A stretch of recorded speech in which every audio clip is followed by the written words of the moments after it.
والصلاة والسلام على رسوله الكريم سيدنا ومولانا محمد وعلى آله وأصحابه أجمعين ومن تبعهم بإحسان إلى يوم الدين. أما بعد فقد قال الله سبحانه وتعالى في القرآن المجيد والفرقان الحميد: أعوذ بالله من الشيطان الرجيم بسم الله الرحمن الرحيم ياسين والقرآن الحكيم إنك لمن المرسلين على صراط مستقيم إن الله وملائكته يصلون على النبي يا أيها الذين آمنوا صلوا عليه وسلموا تسليما اللهم صل على سيدنا ومولانا محمد معدن الجود والكرم وآله وبارك وسلم وصل عليه. اللہ تعالیٰ کے فضل اور احسان سے آج ہم نے قرآن مجید کی سورہ یاسین شریف جو قرآن مجید کا دل ہے اور سورہ صافات اور سورہ صاد ان تین صورتوں کی تلاوت کی ہے. اللہ تعالیٰ کے نام سے جو بڑا مہربان نہایت رحم والا ہے. یاسین یہ حروف مقطعات میں ہے. ایک قول یہ ہے کہ اللہ تعالیٰ کا نام ہے، ایک قول یہ ہے کہ یہ نبی کریم صلی اللہ علیہ وسلم کا نام ہے اور اسی کو زیادہ ترجیح دی گئی ہے، اور تیسرا قول یہ ہے کہ یہ قرآن مجید کے ناموں میں سے ایک نام ہے. لیکن راجح قول یہی ہے کہ یہ نبی کریم صلی اللہ علیہ وسلم کا نام ہے. سورہ یاسین شریف اور سورہ طٰہٰ زمین و آسمان کے بنائے جانے سے 1000 سال پہلے یا بے انتہا عرصہ پہلے، کیونکہ جب زمین و آسمان ہی نہ تھے تو سورج چاند ستارے بھی نہیں تھے، اس وقت سالوں کی گنتی ممکن ہی نہیں تھی. جب ایسے موقع میں جب زمین و آسمان نہ ہوں اور اس میں 1000 سال کی بات کی جائے تو اس سے مراد ہوتا ہے کہ لامتناہی عرصہ، کیونکہ عربی زبان میں 1000 سے آگے کی کوئی گنتی ہے ہی نہیں. تو اللہ نے اپنی شان کے مطابق اس کی تلاوت کی. سورہ یاسین شریف اور سورہ طٰہٰ کی تلاوت کی تو فرشتے وجد میں آ گئے اور جھومنے لگے اور کہنے لگے کہ یا اللہ کیا خوش نصیب قوم ہوگی جس کو یہ کلام عطا کیا جائے گا. تو عالمی ارواح میں حضرت موسیٰ علیہ السلام نے اللہ تعالیٰ کی بارگاہ میں عرض کیا کہ اے اللہ یہ کلام مجھے عطا فرما. تو اللہ نے فرمایا کہ نہیں اے موسیٰ، یہ میں نے اپنے حبیب صلی اللہ علیہ وسلم کے لیے کلام منتخب کیا ہے جو میں ان کی امت کو عطا کروں گا. تو کتنی جو بے قدری قوم ہے جو قرآن مجید کو سنتی اور سمجھتی ہی نہیں ہے کہ جس کے لیے انبیاء کرام آرزو کرتے تھے وہ اس امت کو اللہ تعالیٰ نے عطا فرمایا وہ کلام. تو ظاہر میں بھی اس کا معنی حضور نبی کریم صلی اللہ علیہ وسلم ہی سے خطاب ہے کہ یاسین اے محبوب صلی اللہ علیہ وسلم، اور قسم ہے حکمت والے قرآن کی کہ انک لمن المرسلین، بے شک آپ ضرور رسولوں میں ہیں، علی صراط مستقیم، اب سیدھے راستے پر اپنے رب کی طرف سے. تنزیل العزیز الرحیم، کہ یہ عزیز الرحیم رب کی طرف سے نازل کیا گیا ہے. سورہ یاسین شریف کے اندر اللہ تعالیٰ نے بہت سارے مضامین بیان کیے ہیں. ہر مشکل کے حل کے لیے اس کے پڑھنے کی حضور نے تلقین فرمائی ہے. اس کو قرآن مجید کے اندر ترمذی شریف کی حدیث ہے کہ ہر چیز کا دل ہوتا ہے اور قرآن مجید کا دل سورہ یاسین شریف ہے. اور حدیث شریف کے اندر ہے، ترمذی ہی کی حدیث میں ہے کہ اس کا 1 مرتبہ پڑھنا 10 مرتبہ قرآن مجید کا ثواب عطا کرتا ہے. اور یہ مشکلات کی آسانی کے لیے ہمارے ہاں ویسے مروج ہو گیا ہے کہ مردہ جس کی روح نہ نکل رہی ہو اس کے لیے پڑھا جاتا ہے. وہ بھی ایک بڑا مشکل وقت ہوتا ہے، اس وقت بھی پڑھنا اس کا مروج ہے. لیکن مقصود اصل یہ ہے کہ کوئی بھی انسان مشکل میں پھنسا ہوا ہو تو اس کی کثرت سے تلاوت کرے تو اللہ تعالیٰ اس کی آسانی فرما دیتا ہے. اس کی کوئی تعداد مقرر نہیں ہوتی اور کوئی دن مقرر نہیں ہوتے، تو جتنے دن بھی انسان پڑھ سکے اس کو تلاوت کرے. اس کے اندر 2 آیتیں وہ ہیں کہ وَجَعَلْنَا مِن بَيْنِ أَيْدِيهِمْ سَدًّا وَمِنْ خَلْفِهِمْ سَدًّا فَأَغْشَيْنَاهُمْ فَهُمْ لَا يُبْصِرُونَ، اور اس کو وَجَعَلْنَا مِن بَيْنِ أَيْدِيهِمْ سُدًّا وَمِنْ خَلْفِهِمْ سُدًّا بھی پڑھا جاتا ہے. یعنی ایک قرأت میں سدن ہے اور ایک قرأت میں سدن ہے. اور اس کا مطلب یہ ہے کہ ہم نے بنا دیا ان کے درمیان اور آپ کے درمیان ایک دیوار کو اور ان کے پیچھے بھی ایک دیوار کو، فَأَغْشَيْنَاهُمْ جو ان پر چھا گئی، فَهُمْ لَا يُبْصِرُونَ پس وہ دیکھتے نہیں. یہ آیت نبی کریم صلی اللہ علیہ وسلم نے ہجرت کے وقت میں پڑھی تھی. جب ہجرت کے وقت کافروں نے آپ کے گھر کو گھیرا ہوا تھا تو آپ صلی اللہ علیہ وسلم نے اس آیت مبارکہ کو پڑھ کر ان پر پھونکا تھا تو ان کی آنکھیں بند ہو گئی، ان کو نظر ہی نہیں آیا اور حضور ان کے درمیان سے نکل گئے. اس کے اندر بڑے عجیب مضامین بیان ہوئے. اس کے اندر 3 رسولوں کا بیان ہوا. 2 رسول آئے، انہوں نے بتایا کہ ہم رب کی طرف سے رسول ہیں. قوم نے کہا کہ تم تو معاذ اللہ منحوس ہو. تو نبیوں نے کہا کہ تمہاری نحوست تو تمہارے اعمال کے لیے تمہارے ساتھ ہے. پھر ایک تیسرا رسول آیا جو ان کی تصدیق کرتا ہوا آیا کہ بھئی ان کو مان لو، یہ اللہ کے رسول ہیں، بھیجے ہوئے ہیں، یہ بنی اسرائیل کے 3 رسولوں کا ذکر ہے۔ ان میں پھر ایک شخص کا بیان کیا گیا ہے، وہ نجار تھے اور وہ مومن تھے۔ تو قوم نے ان کے قتل کا ارادہ کیا تو وہ دوڑا ہوا آیا اور اس نے کہا وجاء من اقصى المدینہ رجل یسعى، شہر کے دور کے کنارے سے ایک شخص دوڑتا ہوا آیا، کہنے لگا یا قوم اتبعوا المرسلین، اے میری قوم ان رسولوں کی بات مانو، ان کا حکم مانو، اتبعوا ان کی پیروی کرو، لا یسألکم اجرا جو تم سے کوئی اجر نہیں مانگتے، وہم مہتدون اور وہ ہدایت پر ہیں۔ اور پھر انہوں نے اپنے اسلام کا اقرار کیا، وما لی الا اعبد الذی فطرنی والیہ ترجعون، مجھے کیا ہو گیا کہ میں اس کی عبادت نہ کروں جس نے مجھے پیدا کیا اور اسی کی طرف تم سب کو لوٹنا بھی ہے۔ کیا تم اس رحمان کے علاوہ دوسرے خدا، یعنی اس نے اپنے ایمان کا اقرار کیا۔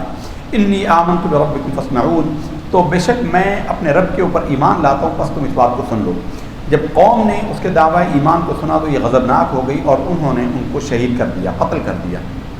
تو وہ شہید ہوئے تو اللہ تعالیٰ نے فرمایا قیل ادخل الجنہ، اس کے لیے کہہ دیا گیا کہ جنت میں داخل ہو جا۔ قال، تو اس جنتی شخص نے، مومن نے کہا یا لیت قومی یعلمون، کاش میری قوم جان لیتی کہ بما غفر لی ربی، کہ میرے رب نے تو میری مغفرت فرما دی، وجعلنی من المکرمین، اور کتنا مجھے عزت میں داخل کر دیا، عزت میں بنا دیا۔ وما انزلنا على قومه من بعده من جند من السماء وما كنا منزلين، پھر ان پر عذاب ہے اس کا ذکر کیا۔ پھر اللہ نے ارشاد فرمایا یا حسرتن علی العباد، ہائے افسوس ہے ان لوگوں پر، یا حسرتن علی العباد، افسوس ہے ان لوگوں پر، ما یأتیہم من رسول الا كانوا به یستہزئون، جب بھی ان کے پاس رسول آئے انہوں نے ان کا مذاق اڑایا۔ جب بھی کوئی ہدایت کی بات کرنے والا آیا، رسول آئے یا رسول کے نائب آئے، ان کا انہوں نے مذاق اڑایا، ان کی تصحیح کی اور نتیجتاً عذاب الہی میں گرفتار ہوئے۔ پھر کافروں کا بیان کیا جو انکار کرتے ہیں قیامت کے دن اٹھنے کا، تو جب قبروں سے نکلیں گے تو ان کے سروں پر مٹی پڑی ہوگی اور اٹھیں گے، نکلیں گے، قالوا کہیں گے یا ویلنا من بعثنا من مرقدنا، ہائے ہماری بربادی، یہ کس نے ہمیں قبروں سے کھڑا کر دیا۔ کہا جائے گا ھذا ما وعد الرحمن، یہ ہے رحمان کا وعدہ، وصدق المرسلون، اور سچ کہا تھا رسولوں نے اور تم نے نہ مانا۔ پھر اس دن فرمایا کہ اس دن ان کے اوپر کوئی ظلم نہیں کیا جائے گا، اور اس دن اللہ تعالیٰ کی طرف سے جنتیوں کو نعمتیں دی جائیں گی اور انہیں کہا جائے گا سلام قولا من رب الرحیم۔ اس کو سلام قولا من رب الرحیم بھی پڑھا جاتا ہے اور سلام الگ بھی پڑھا جاتا ہے، دونوں صورتوں میں پڑھا جاتا ہے۔ یہ استقرار نعمت کے لیے بڑا مجرب وظیفہ ہے۔ یہ اہل جنت کو اللہ کا سلام ہوگا، سلام سلامتی ہو تم پر اے اہل جنت، قولا من رب الرحیم، یہ رب رحیم کی طرف سے کلام ہوگا۔ یہ استقرار نعمت کے لیے بڑا مجرب وظیفہ ہے۔ کسی کی کوئی نوکری لگی ہو اور اس کو نوکری کے چھوٹنے کا اندیشہ ہو، یا کسی کا رشتہ طے ہو گیا ہو اور اس کو رشتہ ٹوٹنے کا اندیشہ ہو، یا خرابی ہو رہی ہو اور کوئی چاہے کہ اس کی یہ نعمت برقرار رہے، تو اس کو 818 مرتبہ بتایا جاتا ہے۔ 818 دراصل اس کے اعداد ہیں، 818 مرتبہ اس کے عدد ہیں۔ 41 دن پڑھنے سے استقرار نعمت ہوتی ہے، اور 41 دن پڑھنے کے بعد 17 دفعہ، پھر 8 دفعہ ہمیشہ پڑھتے رہتے، جب تک پڑھا جاتا رہے گا نعمت اس سے جائے گی نہیں، کیونکہ جنتیوں سے جو نعمت دی جائے گی جنتیوں کو وہ ان سے کبھی واپس نہیں لی جائے گی۔ اس دن پھر ارشاد ہوگا وامتازوا اليوم ایھا المجرمون، قیامت ہے، نیک برے سب میدان کے اندر اکٹھے ہیں۔ رب فرمائے گا اے مجرمو الگ ہو جاؤ، اے بدبختو آج تم ان سے الگ ہو جاؤ۔ وامتازوا اليوم ایھا المجرمون الم اعہد الیکم یا بنی آدم اللہ تعبدوا الشیطان، کیا میں نے تم سے وعدہ نہیں لیا تھا اے آدم کی اولاد کہ شیطان کی پوجا مت کرنا؟ انہ لکم عدو مبین، تمہارا دشمن ہے، وان اعبدونی، اور میری پوجا کرنا رب کی۔ ھذا صراط مستقیم، یہ ہے سیدھا راستہ۔ ھذہ جہنم التی کنتم توعدون، یہ ہے وہ جہنم جس کا تم سے وعدہ کیا گیا۔ اصلوھا اليوم بما کنتم تکفرون، تمہیں آج اس میں بھیجتا ہوں، ڈالتا ہوں جو تم کفر کرتے تھے۔ وہ دن وہ ہوگا، دنیا میں بھی آپ نے دیکھا کہ لوگ منہ پر جھوٹ بول دیتے ہیں۔ آپ ان سے کہیں انہوں نے لوگوں کے سامنے جرم کیا ہوگا لیکن انکار کر دیں گے کہ نہیں کیا۔ بے حیا ہوتے ہیں، پنجابی زبان کا محاورہ ہے، ایک مثال ہے کہ دو بندوں کا آپ کچھ نہیں بگاڑ سکتے۔ ایک وہ شخص جو نہر کے دوسرے کنارے پر کھڑا ہو کر آپ کو گالیاں دے رہا ہو، درمیان میں نہر، اسے پتہ کوئی کچھ کہہ ہی نہیں سکتا۔ دوسرا وہ کیا منہ پر بات کر کے مکر جائے۔ ایسے بے حیا لوگ رب کے ہاں بھی ہوں گے، قیامت میں بھی بے حیا ہوں گے۔ رب ان سے پوچھے گا تو وہ کہیں گے ہم نے تو نہیں کیا، وہ کہیں گے ہم نے کوئی جرم نہیں کیا۔ تو اللہ تعالیٰ فرماتا ہے کہ اس دن کیا ہوگا، الیوم نختم علی افواہہم، آج کے دن ہم ان کے منہوں پر مہر لگا دیں گے، الیوم نختم علی افواہہم، ان کے منہوں پر مہر لگا دیں گے، منہ بند ہو جائیں گے۔ وتکلمنا ایدیہم، اب ان کے ہاتھ بولیں گے اے اللہ ہمارے ذریعے سے انہوں نے گناہ کیا۔ وتشہد ارجلہم، اور ان کے گواہی دیں گے ان کے پیر، بما کانوا یکسبون، جو انہوں نے کمائیاں کی، یعنی انسان کے اعضاء اس کی گواہی دیں گے۔ اس کے بعد آخر میں ارشاد فرمایا کہ اولم یر الانسان انا خلقناہ من نطفۃ فاذا هو خصیم مبین۔ حضور حتیم میں بیٹھے ہوئے تھے تو کسی کافر کے ہاتھ میں کسی مردہ انسان کی ہڈی لگی، بالکل گلی ہوئی ہڈی، بوسیدہ ہڈی۔ وہ حضور کے پاس لے کر آیا اور اس کو ہڈی کو ہاتھ میں یوں کر کے مسلا، وہ راکھ کی طرح، مٹی کی طرح ہو گئی، اور اس نے کو یوں بکھیر دیا اور کہا کہ اے محمد کیا آپ یہ کہتے ہیں کہ اس ہڈی کو اللہ زندہ کر دے گا دوبارہ؟ تو اللہ نے فرمایا اولم یر الانسان انا خلقناہ من نطفۃ، کیا آپ بھلا اس انسان کو دیکھتے ہیں کہ اولم یر الانسان انا خلقناہ من نطفہ، کہ اس کو ہم نے ایک بوند سے پیدا کیا، ایک قطرہ پانی سے پیدا کیا، فاذا هو خصیم مبین، اب یہ ہم سے جھگڑا کرنے لگ گیا، اب یہ جھگڑالو ہو گیا۔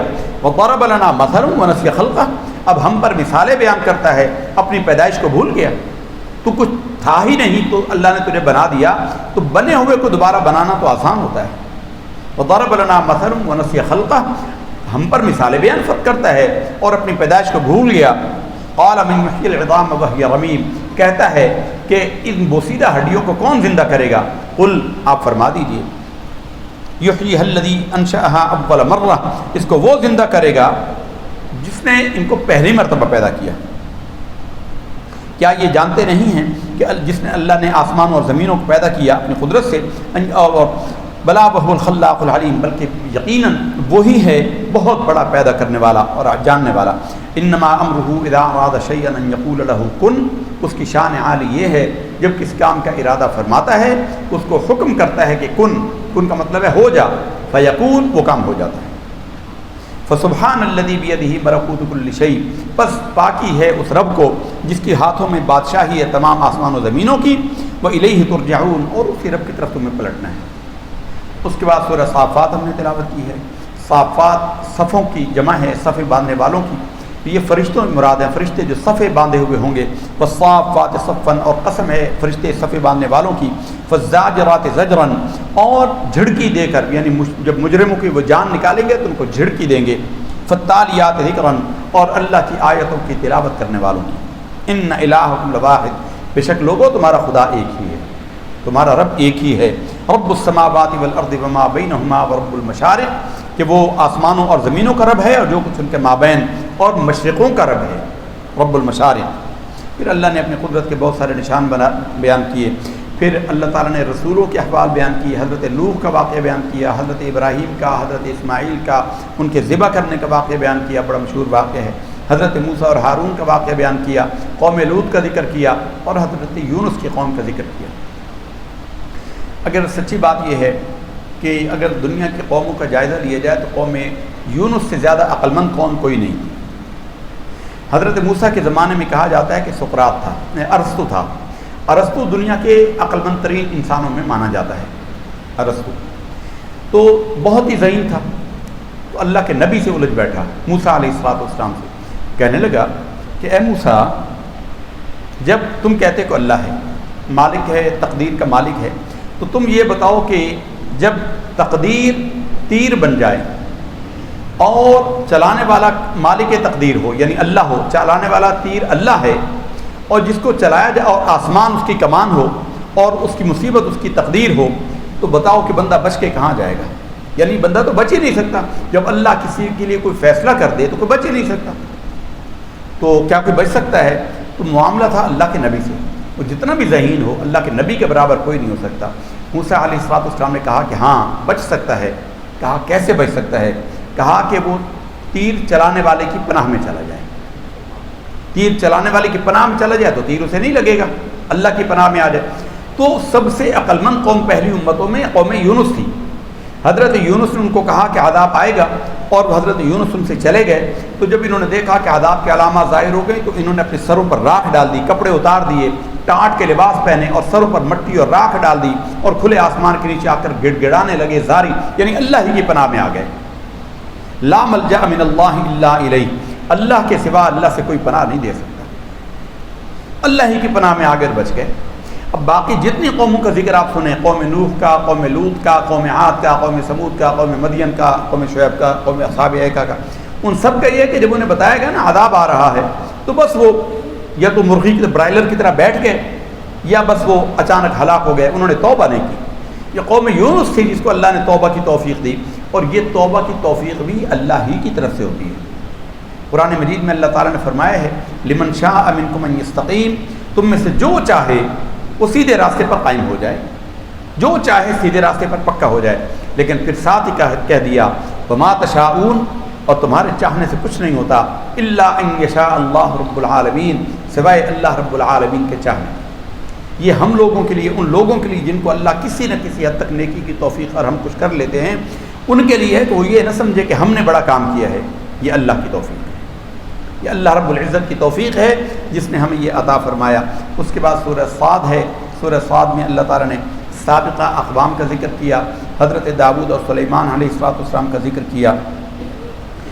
یہ حضرت داؤد کے پاس دو افراد آئے وہ جھگڑا کرتے ہوئے، اور اس میں اللہ نے ایک بڑی اصولی بات کی، وہ پارٹنر تھے۔ ایک نے کہا کہ حضرت ہمارا آپس میں اختلاف ہے، میری ایک بھیڑ ہے اور اس کی 99 بھیڑیں ہیں، اس کی 99 دمبیاں ہیں اور میری ایک دمبی ہے، اب یہ کہتا ہے کہ میں یہ بھی اس کو دے دوں، یہ میرے پاس یہ بھی نہیں چھوڑتا۔ تو ان ھذا اخی، یہ میرا بھائی ہے، لہ 99 ناجہ ولی ناجۃ واحدہ، اس کی 99 بھیڑیں ہیں اور میری ایک بھیڑ ہے۔ فقال اکفلنیھا وعزنی فی الخطاب، قال، کہا داؤد نے، لقد ظالمک بسؤال نعجتک الی نعاجہ وان کثیرا من الخلطاء لیبغی بعضهم علی بعض الا الذین آمنوا وعملوا الصالحات وقلیل ما هم۔ یہ دنیا کا ایک اصول بیان کر دیا کہ جو بھی پارٹنر ہوتے ہیں نا، کوئی بھی کسی کام کے حصے دار ہوتے ہیں، وہ لازماً ایک دوسرے کے اوپر زیادتی کرتے ہیں، دونوں کی کوشش ہوتی ہے کہ میں اس کا حصہ تھوڑا سا میں لے لوں، وہ چاہتا ہے کہ اس کا حصہ وہ لے لے، دونوں کے درمیان ہوتا ہے، سوائے ان لوگوں کے جو ایمان والے اور اچھے عمل والے ہوتے ہیں، اور وہ ہوتے بڑے تھوڑے ہیں۔ تو یہ کائنات کے اندر پارٹنرشپ کا، اس لیے اردو کا محاورہ ہے کہ ساجھے کی ہنڈیا بیچ چوراہے میں پھوٹتی ہے، پارٹنرشپ سے اس لیے منع کیا جاتا ہے۔ پھر حضرت داؤد کا ایک بڑا اہم واقعہ، حضرت ایوب کا واقعہ بیان کیا گیا، حضرت سلیمان کا واقعہ بیان کیا گیا، حضرت ایوب کا۔ حضرت ایوب نے قسم کھا لی بیماری میں کہ وہ اپنی بیوی کو جب وہ ٹھیک ہو جائیں گے تو 100 کوڑے ماریں گے۔ اللہ کے نبی تھے، بیوی نے اتنی خدمت کی تھی بیماری میں، جب سب نے چھوڑ دیا تھا اس وقت بھی بیوی نے ساتھ نہ چھوڑا۔ جب ٹھیک ہو گئے اللہ نے کہا کہ اے ایوب، زمین پر ایڑی رگڑو، پانی نکلے گا، اس پانی کو پیو گے اندر کی بیماریاں گئیں، اور نہاؤ گے تو باہر کی بیماریاں گئیں۔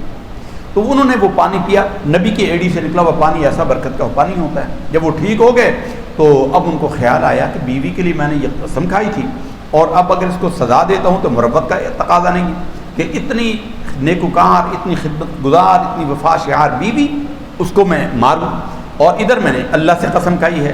تو اللہ دیکھیے کتنا کریم ہے، اللہ تعالیٰ کے کرم کا انسان اندازہ نہیں لگا سکتا۔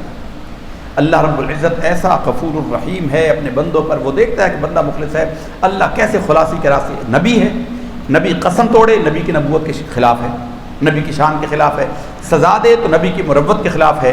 تو اللہ تعالیٰ نے فرمایا کہ وَخُذْ بِيَدِكَ ضِغْثًا فَاضْرِب بِهِ وَلَا تَحْنَثْ، اے ایوب ایک 100 تنکوں کی جھاڑو بنا لے، 100 تنکے لے کر ان کی جھاڑو بنا لے، اور جھاڑو سے ایک ضرب لگا دے، 100 کوڑے لگ جائیں گے، اور ولا تحنث، قسم توڑنے والا بھی نہ بنے۔ اللہ نے ان کو اس سے بھی بچایا، سب نبیوں کا اس میں ذکر کیا، اور اللہ تعالیٰ نے اس طریقے پر ذکر کر کے پوری صورت کا مکمل کیا۔ آج ہم چاہیں گے کہ اعتکاف کے حوالے سے مختصر سی بات بیان کر دیں۔ اوپر ہماری بہنیں بھی موجود ہیں، بیٹیاں، خواتین اور لوگ بھی بیٹھے ہیں۔